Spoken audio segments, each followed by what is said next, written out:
morning. Today we're going to work on your least favorite method, substitution.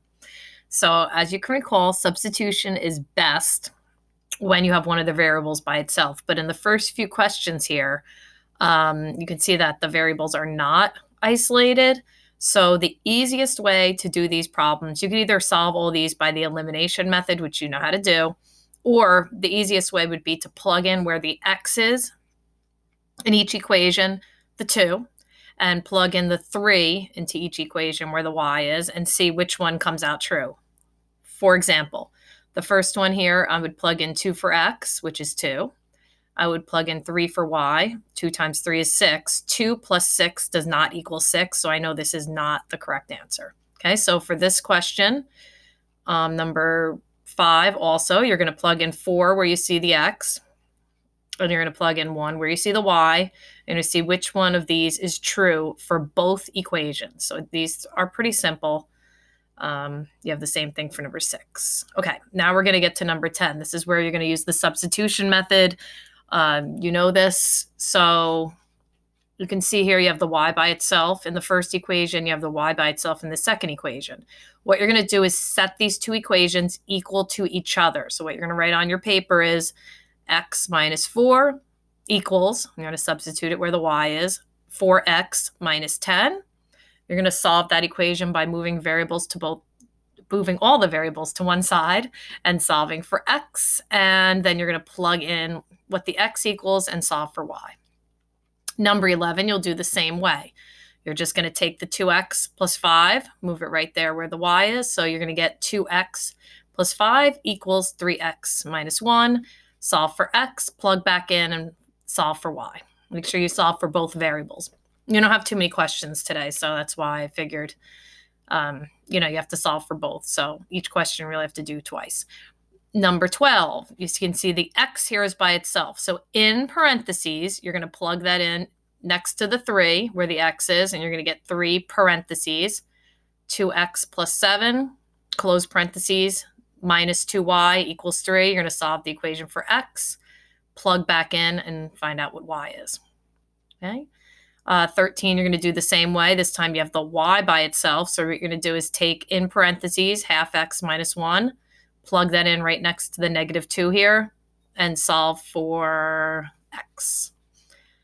Number 14, substitution. The y is by itself here.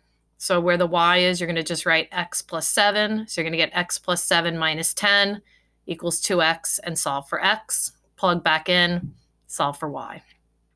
Number 15, the y is by itself here. So you're going to plug in the 12x plus 3 next to the 1/3. And you can take 1/3 of these numbers easily. 1/3 of 12 is, of course, 12 divided by 3, which is 4.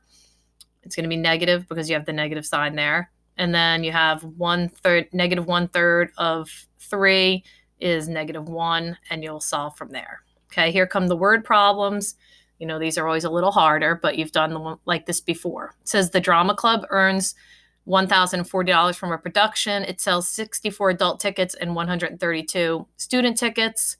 An adult ticket costs twice as much as a student ticket. So obviously, next to the X, you're going to write 64.